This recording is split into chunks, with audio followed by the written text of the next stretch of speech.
I think sometimes each painting, it kind of like a lot of times I would start off with the figure and I would figure out the painting based on the figure, if that makes sense. I would like figure out the background based on the figure, or I would create a world around a figure.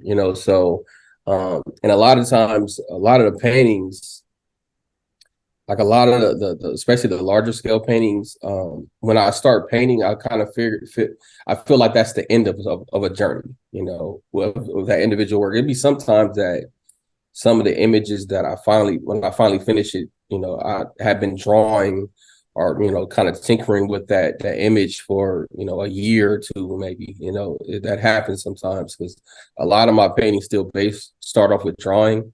Like, I don't really show a lot of my drawing process, like online and socials, but mostly everything I paint started off as a drawing. And so I could be working on the drawing for a couple years sometimes, and I finally figure the image out that how I want to see it. So I draw a lot. So a lot of the backgrounds, a lot of the imagery, it could be a lot. And sometimes, well, a lot of my paintings are actually my two kids, my son and my daughter. So sometimes when I'm focusing on a particular idea, um I would, especially with my daughter, I would like kind of, the background will be focused on how her character is and some of the things that she likes. So, like for instance, everything I do with all the stuffed animals and stuff like that, that really comes from my daughter, because my daughter, she has so many stuffed animals, like I can't even go in her room. It's just they everywhere. It's probably my fault, but because I keep buying them.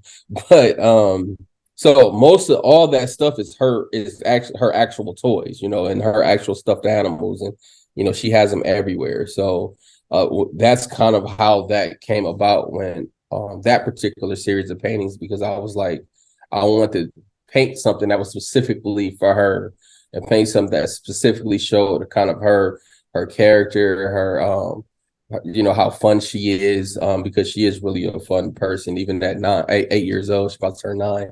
And so I thought that was a good way to kind of show how she is. So it could, a lot of it sometimes is based on the person, especially if it's my kids. I kind of know how they are, and sometimes it can be a series of painting that I'm working with. Like I got a series of painting with which my son is in, and it has him and a lot of hyenas. And that series actually started because he probably don't even remember this, but he was probably about 5 years old, and he was like infatuated with like lions and hyenas and stuff like that. And so I was just drawing stuff, and it was really mostly just to draw stuff to impress him.